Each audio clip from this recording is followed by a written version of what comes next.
Judge!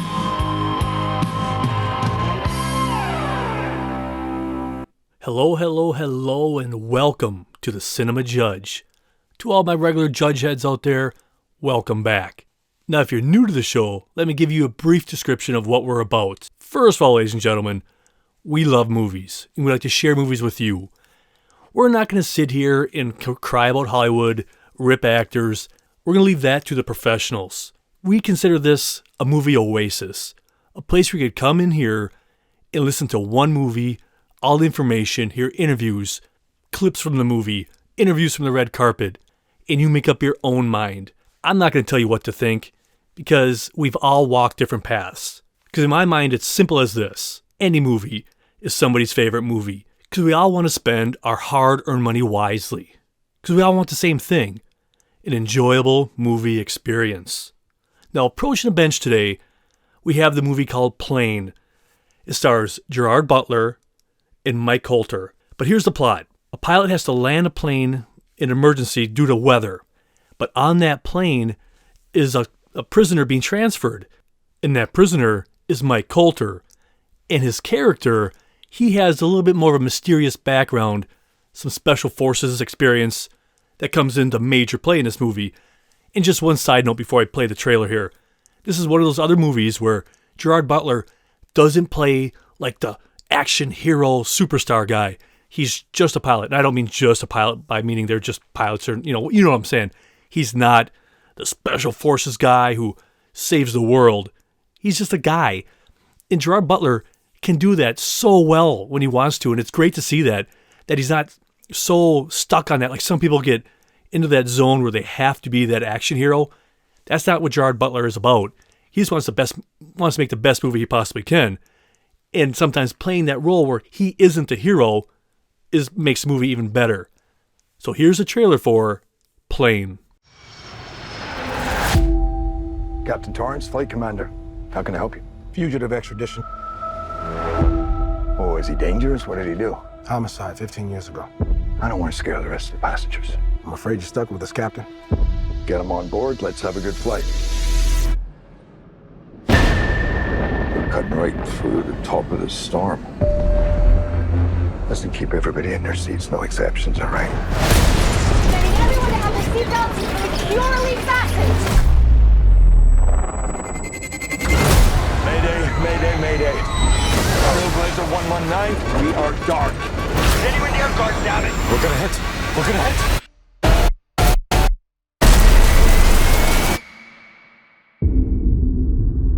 They went down somewhere in the Jolo Island cluster. It's run by separatists and militias. The Filipino army won't even go there anymore. The clock is ticking. Every minute matters. We can count those minutes in lives, lost or saved. Guys, wait, get back. We don't know who it is. Get back! Listen carefully. This is an emergency. I'm Captain Brody Torrance.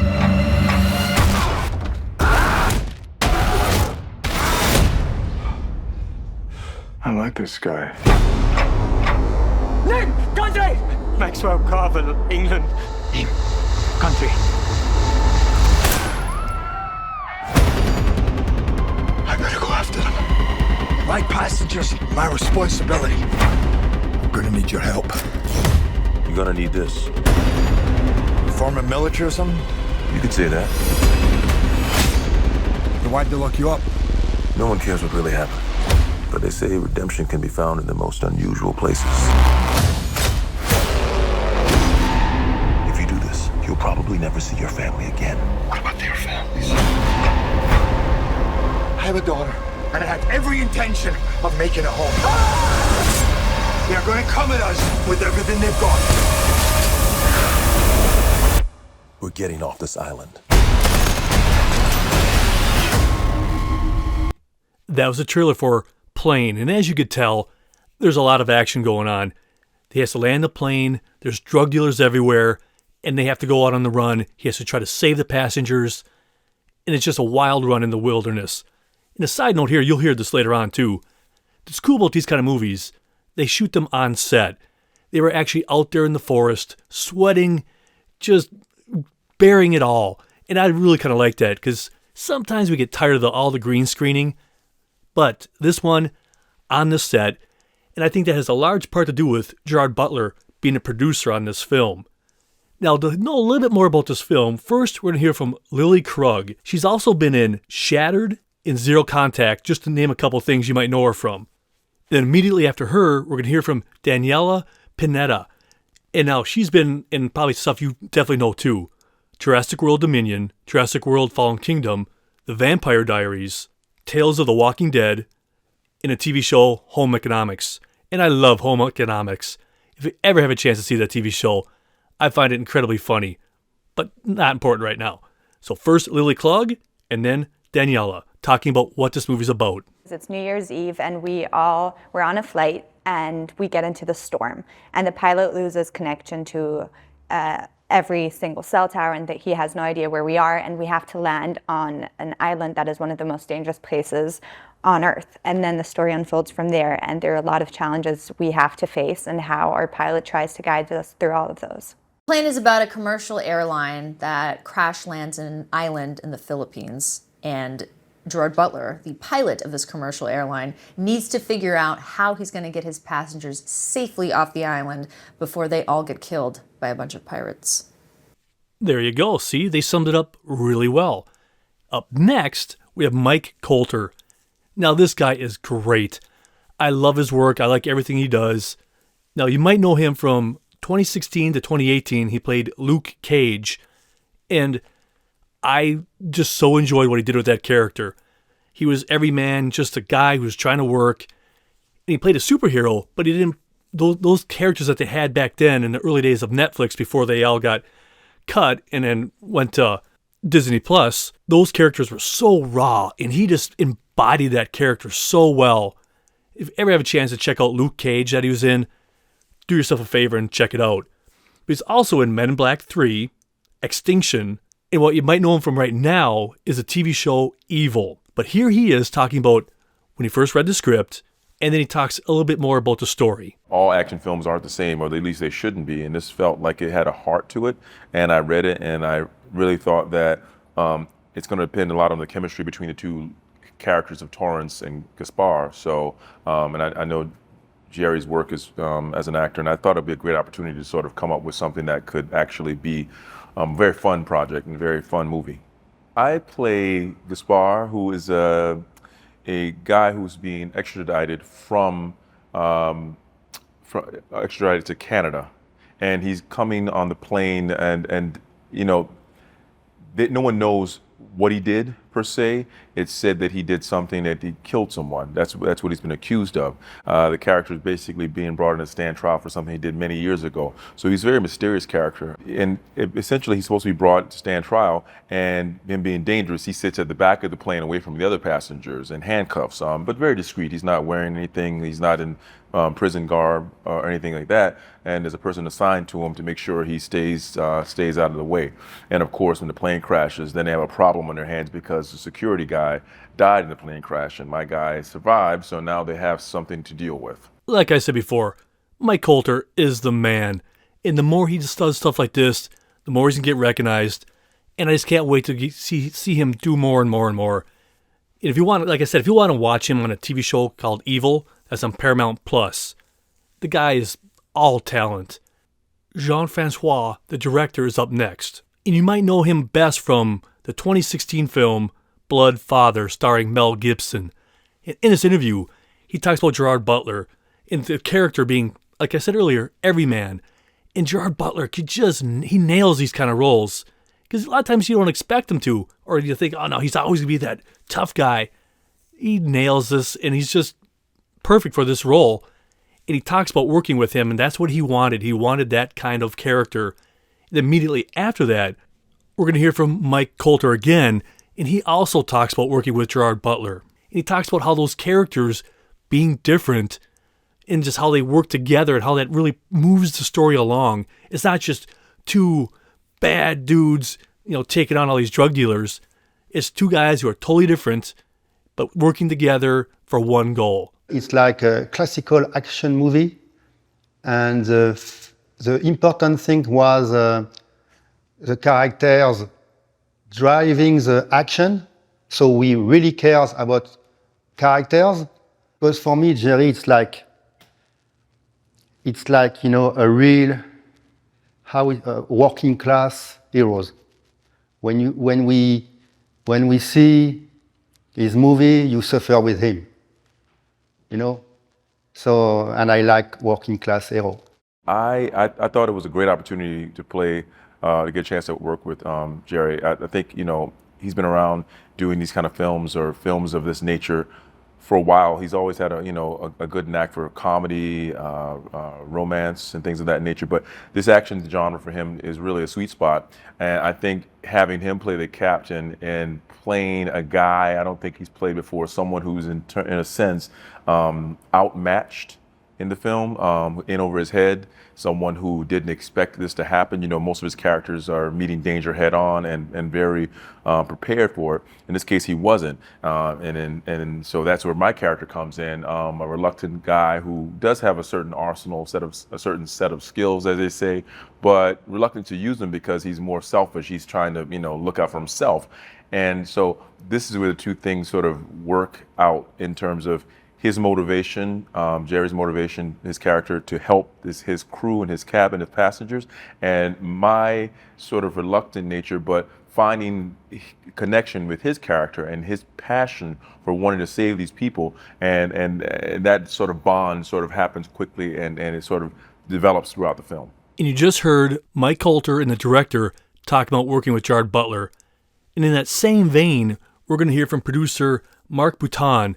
And he goes really more in depth about this, about working on a set with him and just how organized he is and how his positive attitude just seeps down to everybody on the set. Because that set was very humid and just uncomfortable. I just love hearing these kind of interviews from people like the other producers talking about their experiences of working with a star.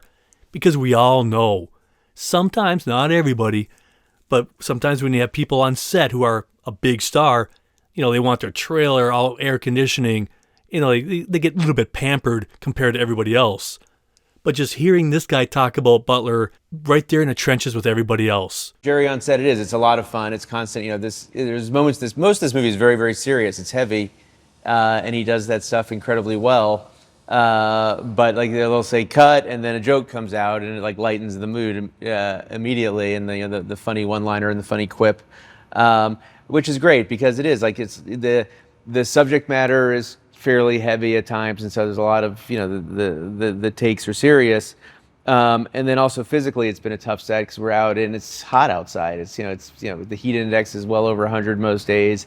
It's incredibly humid, and with the exception of these 2 weeks that we're sitting in these rooms here, we're outdoors, and so it's been a rough set. So having Jerry's levity has been good.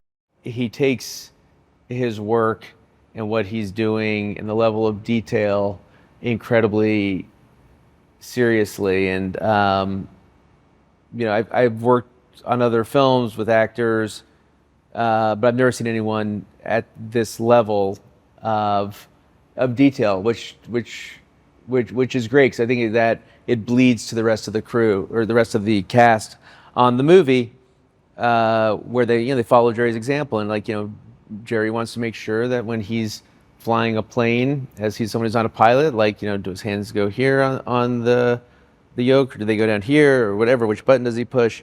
How would he hold the gun? How would he do this? And it's the ability to keep up with that, because it's whether we're at hour 1 of the shoot day or hour 12 of the shoot day, he's able to keep that intensity going while keeping the humor going at the same time, which is a balance that I couldn't manage. So it's been pleasant. Now, speaking of on-the-set stuff, most of you know I have a TV version of this podcast where you can watch it whenever you want on demand. If you want to, I have a separate episode completely from this. I mean, this is on demand also, but I have a whole on-the-set episode of Plane. And you can just watch them on the set doing their stuff all outside.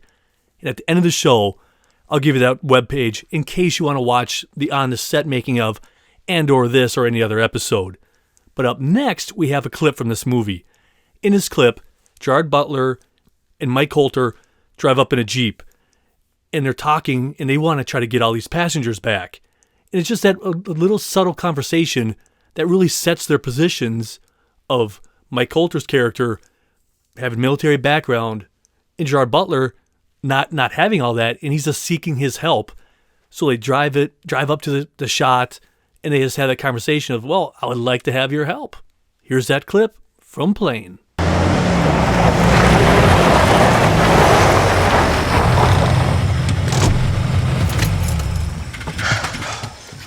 Village is 2 kilometers in that direction. No, you can't just ask for them back. Yeah, well, you're the military man. I was hoping you'd have some ideas.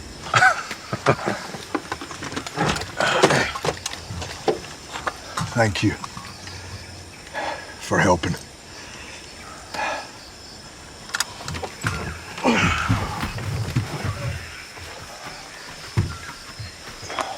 Priests in the Legion used to say, redemption can only be found in the most unusual places.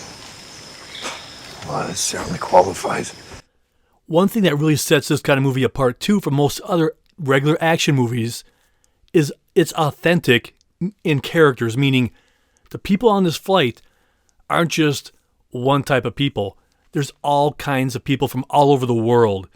And that's what's kind of important, because if the plane's taking off from the Philippines and going, let's say, to China, it's not going to be just a bunch of Americans on that plane. And talking about that, we're going to hear from first the director and then Yoson An, who you might have known from Mulan in 2020.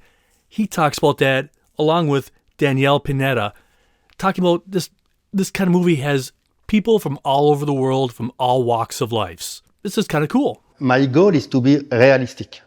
It's a movie, but to be realistic. So, the plane start in Shanghai. Why all the passengers will be American? No sense. You have English, Korean, Chinese, Swedish. You have all the nationality. You know, because this movie is not just for the American market. It's for everybody. Well, you know, I believe it's important for films, films, to have an accurate reflection and representation of our day-to-day lives, because it plants the seeds into audience subconscious when they watch this, because media has such a powerful impact in our lives. And the thing with Plane, you know, we do exactly that. We strive to do that. With Trailblazer 119 taking off from Changi Airport, you're going to have a diverse group of people on board of the flight, and our passengers and our crew members reflect exactly that. Every character that's written in Plane could be anybody. Well, back in the day, anybody was just white people. And I think it was really important for Jerry and producers to reflect life. Also, this is a flight coming from Asia back to the United States. So, Bonnie in particular, Bonnie's just a head flight attendant. Well, now Bonnie's me. And that goes for the rest of the passengers. And I think that was, I know that was really important. And it was also really important to, hire a lot of locals. So, you have a lot of Latino actors in this cast, which is wonderful. I don't know. It's just, it's a more accurate reflection of life. And I think that, that was a goal for Jerry. Now, playing a bad guy must be kind of a challenge, but also so exciting for an actor. And oftentimes, let's say if somebody's playing a really bad person, you wonder, as an actor, how do you rationalize that character? How do you wrap your head around their actions? In this next interview, we're going to hear from Dane Taylor. He's an actor. He's been in a lot of, smaller roles, but a lot of time, mostly he's been used as a stunt coordinator and fight coordinator, stuff like that. But in this movie, he plays one of the terrorists, or one of the pirates, I should say. And I love how he talks about this of, let's just say you really need to take care of your family, and you'll do whatever it takes to do that. And if it means doing these acts of bad things, you'll do it. Because in an interview, he talks about all his people around him, all his family might be getting shot at and killed by all these other people. So what is he going to do? He's going to defend them. And I just love that, getting in the head of an actor. How do they rationalize that character of what would I do if I had to take care of my family in a desperate situation. Now, if you don't know who Dane Taylor is, he did a fight coordinating for The Punisher, but he also played a boxer in Daredevil TV series, and also a bodyguard in Banshee. And real quick, I got to share this with you. If you love great action, fight sequences, all that kind of adventure, Banshee is a must-see TV show. Oh, it's violent. Oh, it's bloody. And it's a lot of adult situations. But honestly, it's one of the best, just insanely great TV shows. And also in Banshee is Anthony Starr, who's in The Boys, who plays Homelander. Totally two different characters, but it's just insane. Banshee, though, you gotta check that out. But up next, we're gonna hear from Dane Taylor talking about that whole situation of playing a bad guy. And immediately after that, we're gonna play a clip. Now, in this clip, him and a whole bunch of his pirates are holding the passengers captive, and they're trying to get the flight list of all the passengers, and they're asking about the pilot. And while they're doing this, they're cutting back and forth between Gerard Butler and Mike Colter, and they're trying to listen in on this, try to maybe, chase them and get them done. But Colter's like, no. You just calm down and relax. You can't just go charging in there. What would you do to protect your family? And that's all the guys you see in the movie getting shot. Those are all his family. That's all his family members. So that would definitely get him more angry and just enrage and just want to slaughter everybody and do whatever he can to protect and make money for his family. And if it's by pirating, ransoming, whatever you have to do to feed those mouths, you're going to do it. And, I have to go someplace where the darkest place where I would ever go to support my family, my daughter, my wife, I would do whatever possible.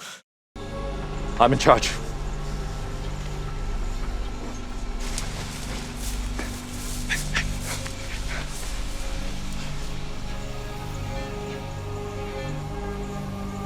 Give list. Passenger list. Yeah, I'm gonna go in. Wait.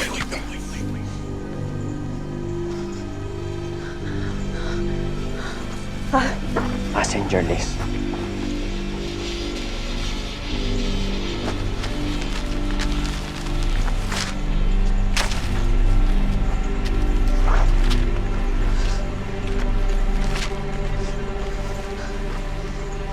Captain Brody Torrance.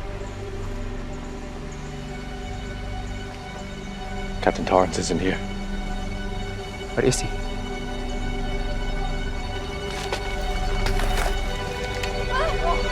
Where is he?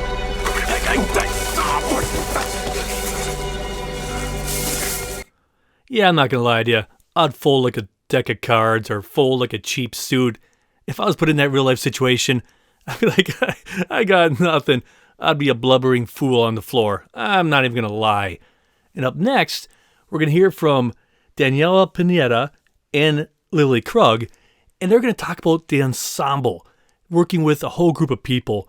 Because this movie, it needs everybody. It's not just, again, one person or two people.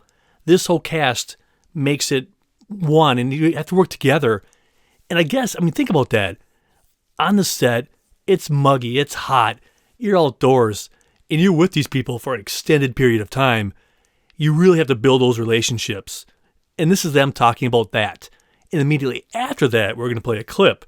Now, in this clip, Gerard Butler is telling all the passengers, we got to get on this plane and we got to get out of here. And they're all like, whoa. Oh, let's not do this.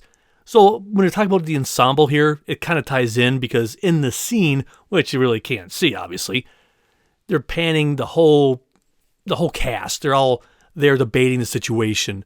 So that's what's going to happen next. Talking about the ensemble and then the clip of him trying to tell everybody, we got to get out of here before they come at us with all guns a-blazing. I think for me, having such a big ensemble was really special, and I'll tell you why. Because all the projects I've shot before were during COVID, when you didn't get to socialize, there wasn't testing, things weren't established yet. And by this time, everyone had been running such a tight ship and we're all testing every day, that it was nice to like feel like an actor again. Working with the ensemble for so long is one of the things I love about acting, because you go to a project, you don't really know anyone, and within a week they all kind of become like family. And we were a pretty big group. I think in the tent and acting together, we were like always 15 people.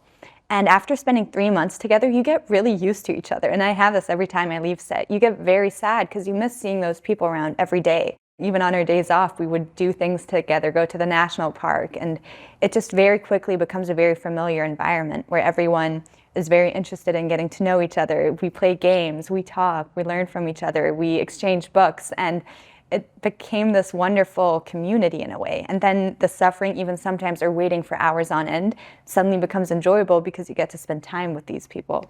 So it was definitely a wonderful experience to have this community for such a long time.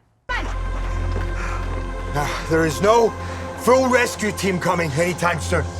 Not for the next 24 hours. All right? We can't wait. They're going to come at us with everything they've got, and we're not going to survive.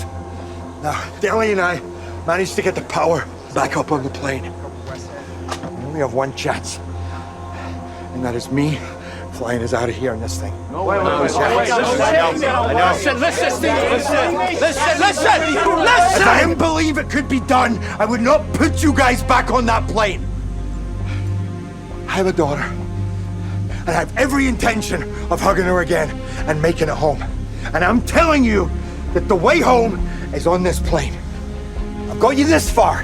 I just need you to trust me just one more bit, okay? All right, pre-flight checks. Copy that. Okay, everybody follow Mr. Kelly. Come on! Now, Gerard Butler had to wear a lot of hats making this film, from actor to producer, and everybody, from actors to stunt coordinator, had nothing but great things to say. And I'm just going to let them roll with this here, but I'm just going to tell you the order that they're coming in. First, we're going to hear from Remi Adeleke, who's been in Transformers The Last Night, in Six Underground. Then Lilly Krug, Jim Churchman, the stunt coordinator, Daniella Pineda, in Yoson An. To the person, I just love hearing just saying that this guy didn't come in there just lazy and just says, yes, work it, people, work it. He was hands-on and was just part of the whole group. Let him roll. I found Jerry as team leader to be a great coach. In every sports team, you got to have a good coach in order for the team to be successful. And he knows when to be light and joke around and pop his head in, but then he also knows when to be firm. And that's one thing I love about him. I brought my kids on set the other day, last week actually, and he was just so sweet with them and so graceful with them. And he did his voice from the How to Train Your Dragon, the character that he plays with my kids. My kids just lit up, But again, he brings that lightness. He knows when to bring that lightness. He knows when to bring that grace. But then he knows when to, hey, it's time to get to work. It's time to get the job done. And I think all of us as actors on the set, from all of the passengers to the mercs to even the bad guys, we all respect that about him, and we all enjoy that because we know when we come to set, we're going to get his best, and because we're going to get his best, we're going to give our best, and that's part of being a good coach. So Gerard Butler played Torrance, and what I loved about working with him is he's so committed, he's so dedicated. Every day he shows up, and even though it was a really tough shoot, he never really complained at all. He was always prepared, knew his text, knew exactly with what he was going into it, knew everyone's names, was very sweet to everyone on set, and really tried to have a conversation with all of us. And I think his work ethic really inspired all of us to really show up every day and give it our best. To watch him work is impressive just because every take is good. It's like I've never seen him do a bad take. With the fight specifically, we had, like I said, the 2-minute thing. So there were things that went wrong in the first couple attempts, but they had nothing to do with Gerard. He was 100% on all the time. But beyond the physicality of it, his acting is, look, that's why he is who he is, because he's obviously good at what he does. But it's something to see it on the screen, but it's something else to witness it in person. So I'm really happy to have gotten to know him a little bit. Jerry Butler plays Brody Torrance, who Gerard Butler, as he's known in Hollywood, who's so kind and so sweet and has a really wonderful reputation. So I was really excited just to get to work with him. And he playing Brody Torrance was particularly special because he's not someone as a character who's already seen a bunch of action become the hero. And so I also thought that that's what made this movie different, as opposed to the guy who's already seen a lot. It's like he's someone who has to think on his feet and think in the moment and what are we going to do? And it definitely made the shoot, I don't know, just feel raw and realistic. It was very apparent, even on the first day, how much he cares. Like, yes, he's a producer. Yes, he's the main character, but he cares deeply about things being realistic and people bringing their best. And he's got a lot of passion and a lot of Monster Energy drink running through his veins. And he is a machine, I'll tell you what. But he wants it to be good at the end of the day. And he's so committed. I mean, he's committed at a 12, so everybody else better bring their A game. And it kept our production going. Number one on the call sheet, oftentimes, more than not, they set the tone for the entire film. And one of the reasons why I agreed to do the movie is because Jerry has such an outstanding reputation. Everyone says he's nice, and he was all of those things that I had heard about. And, not all movies are like that. Not all number one on the call sheet are like that. In fact, if you do encounter someone who's warm and gregarious when the camera turns off, consider yourself very lucky. And Jerry is one of those people. He wants you to do your best, and he also wants you to have fun, because you're not going to make anything good if you're not having fun. And I think that he gets that. Jerry is first and foremost, he's an action star. He's done a lot more action movies than I have. And he's also 30 years of experience under his belt. So the instinct of being in such heightened scenes is that you always just want to go, almost like you're hyperventilating, being scared. But in reality, though, what I learned is that in actual fact, people would want to stay as calm and collected as possible. And sometimes that stillness plays a very important role in that. And that's something I learned from Jerry. And it's just getting to see how he gets into his process of his characters when, the scenes are at quite a heightened level. It's been really thrilling to watch, because I've watched a lot of his movies, and getting to see that process itself has been kind of a very surreal experience. Now, making this kind of film, you have to wrangle hundreds of people in these horrible conditions, and you have to have somebody at the helm that could really take control of the situation, which people respect. And that's the director. And coming up next, we're going to hear several actors talking about working with such a talented, organized director. First, we'll hear from Lilly Krug, then Daniella Pineda, and then Yoson An. And it's just fun to hear these people talk about working with such a director who really knows what he's doing. Jean-Francois was our director, and he was very hands-on. So he knew exactly what he wanted every take and every motive to be. So he would test it out with his phone and with his hands, and would come up to us and test different angles and see how he could, for example, walk through it quickly, or have all these different ideas that I never saw before in filmmaking, where it was very much not a static camera, but a moving camera. It would shift from perspective to perspective. It would run around. It would turn to really show the chaos we were in and that we were feeling. And I loved that approach. He had very original ideas and really helped us to just completely trust him in the process. And I think that turned out really well. Jean-Francois Richet, whose films I had seen, I knew that this was going to be very special. One, because he's French, and let's be honest, the French are some of the best filmmakers alive. They want things to look beautiful and look good. Yes, it's about the action and portraying that part of it, but how do we do it in the most cinematic and the most beautiful way? Their use of even the dust when we shot on the tarmac, and there's all that dust, and there's all these shots of the mercenaries coming off the plane, and it looks grand and incredible, and he was just so good at capturing that. you would look at something and you'd be like, I don't really get it. And then he would figure something out and you'd look at the monitor and you'd be like, oh, this guy's a genius. Like, clearly he knows what he's doing. Jean-Francois Richet is the director of The Plane. He's just so fun to work with because the energy he brings to every scene, the excitement that he brings, you feel it. You can feel this man's passion, and because you feel his passion, you reciprocate into each scene. And it's just, we build upon one another, and everyone can feel that. He really is just like a little kid having the time of his life, you know? And that's a compliment, because there's no ego about him. He just wants to make the best film possible, and we all feel that. So it trickles down. We all just want to make the best film possible, and we're very lucky to be working with Jean-Francois. Now, I think we all can agree. We all grew up going to theater, watching a movie, watching a spectacle, and obviously, these last couple of years has been very tough. But these guys that talk next, they talk about the spectacle, about sharing it, going to the theater, putting that popcorn in your lap. And we all know, though, some people, can't go out right now. That's totally normal.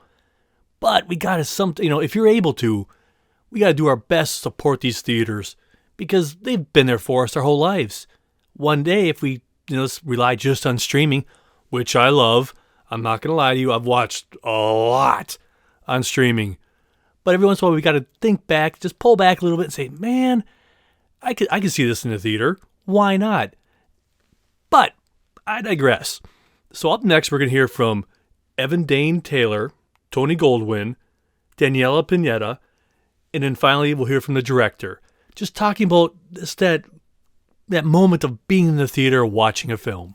Watching that film in a theater is the only way to really watch it because there's just hearing other people go, ooh, at the same time as you say, oh, it's so enjoyable. And it was definitely designed that way to just have fun with, friends and family to watch this because it's maybe not the little ones, but but it is definitely designed for that. I just hope they have a good time, of course, definitely watching because I had a great time watching it. But I really hope they just get just because just Jerry's character, just watching him, it just makes you feel, it makes those feelings come out again. Oh, you're like, yes, you would do anything for your family, even if you're down and out in your luck, your job or whatever, but you'll still push through for your family. I feel like family is like the main thing I would want people to get from it. What would you do to, get back home to even see your family? So many movies that we watch now, people watch at home, but this is a film that you want to see with other people. It's a big kind of thrilling entertainment, and there's lots of surprises and twists and turns, and there's just nothing to replace that communal experience of the sensory experience of watching it on a big screen and the communal experience of sharing this with X hundred other people. It's just with a tub of popcorn in your lap. I'm of the personal belief that every film should be seen in a theater. I mean, that's like why we make movies. We're meant to be in a theater sharing an experience, a vulnerable experience with total strangers looking at something. And this movie in particular, because it is like a 90s throwback feeling action film, it takes you back to the 90s when we used to go to theaters, and that was how we spent our Friday and Saturday nights. And that's what we did. That's what I grew up doing. And this is that kind of movie. This is why you go to the theaters to be with strangers in a dark room, and you're all on a plane that's going down, and it's totally like adrenaline rush, and it's fun, and this is it's just the best experience. I mean, it's why I went into this business at all. So get off your streaming and go see it in theaters. The theater is better than a TV. It's a real experience for the sound, for the, it's large. And for the experience, I think, we don't have, and I think I will not say it's a prototype, this movie, but I cannot remember to saw a movie like that. Usually, I will say a plain movie, because it's not a plain movie, but I will say the most important part is the crash, the storm. But on our movie, this is the beginning. You know? So when, for example, we saw all the storm stuff, all the storm scenes, it's like ending, you know? But no. You will have 1 more hour after that, and you will see what's happened for characters, because the most important, what I said, is characters. So yes, I start the movie, I will say, when the other finish the movie. And that's just a gentle reminder, if you're able, if you're healthy enough, go see a movie in a theater, because that's where the real magic happens. I know for one, I have so many memories growing up. I remember my dad taking me to the theater, my brother and myself. He just said, pick whatever movie you want, no matter what age we were at. He just said, whatever you want to see, you see. And the memories that I have of that are just priceless. Not that sitting at home watching one on streaming isn't the same thing, I guess, for some people, and I'm not here to judge. I'm just here to suggest, just if we can, get back out there and just start seeing stuff in the theater before someday maybe we can't. Well, I hope you enjoyed our in-depth look at Plane. Now, if you guys have any questions, comments, concerns, any way to improve the show, let me know. cinemajudge@hotmail.com or on Instagram, TikTok, and a whole lot of other platforms. Because I can't grow if I don't know. Let me know what I can do differently, to do more or less, whatever it is. Any constructive feedback is always welcome. And like I said earlier, if you want to watch this or any other TV show or a podcast, it's always going to be a TV version of it. Well, most of them. You can watch it anytime you want on demand.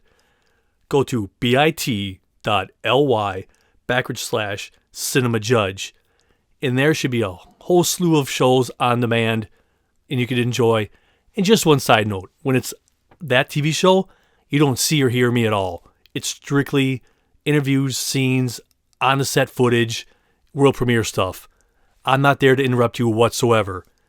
I just do it here because you can't see who's talking, so I'm the guide and I just guide it along. But now, like you guys know, this is one of my favorite parts of the show. It's shout-out time. So for all of you around the world, I hope my voice finds you well. Whether you're driving to work, sitting at home, on the treadmill, because I talked to somebody recently and on Instagram, they listened to the show and they were like on their treadmill, or they suggested doing it on the treadmill. So to you out there, I tip my cap to you. Thanks for your feedback. You have no idea how much that meant to me that you responded to my post. And I truly thank you. And some of you might be listening the day after this drops, 2 weeks, or 2 years from now. So wherever, whenever, or whatever you're doing, this is for you.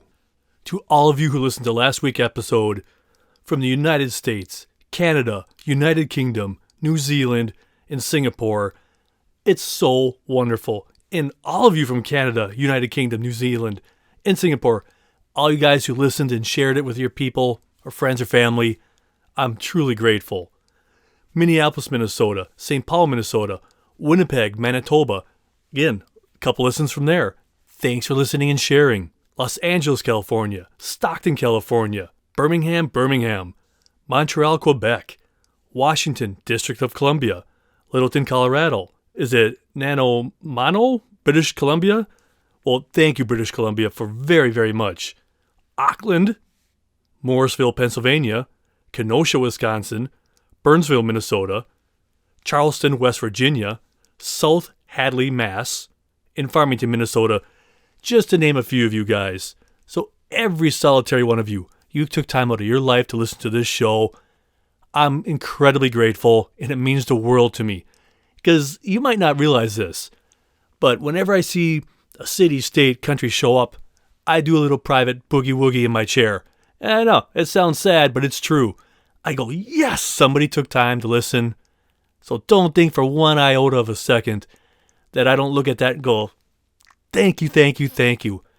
Because here I am, sitting in my basement, middle of the night, just talking to myself, but obviously talking to you, but knowing, wow, wherever you are, you're listening to it. I always try to think, what are you doing? Here we are, sharing a movie and just learning about it from all the actors and players involved. I don't take that for granted one bit.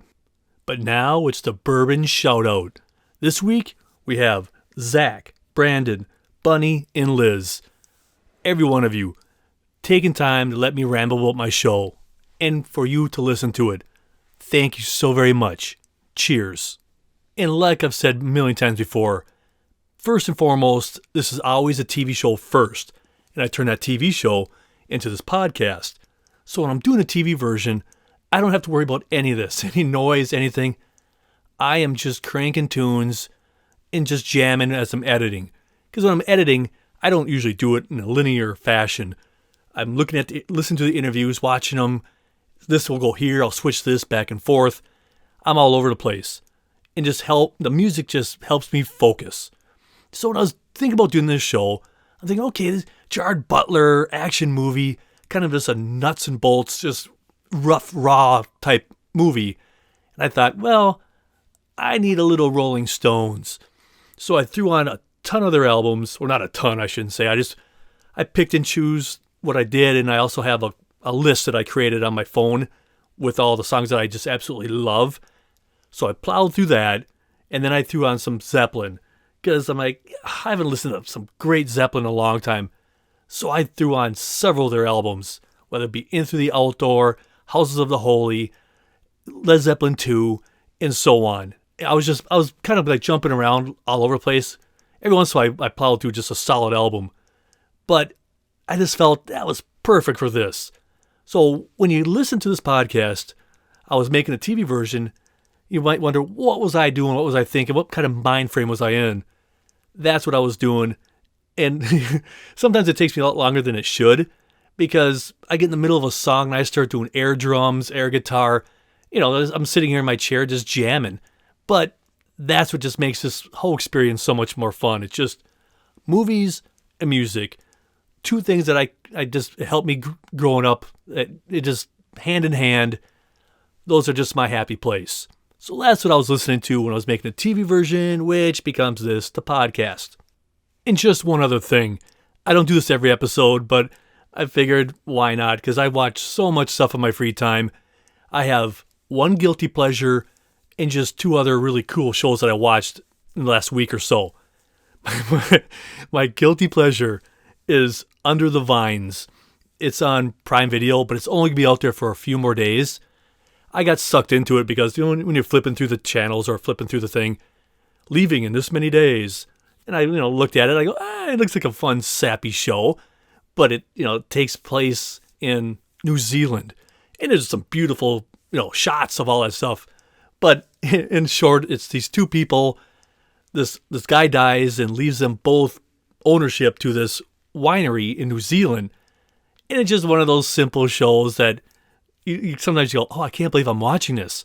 But I enjoyed the heck out of it.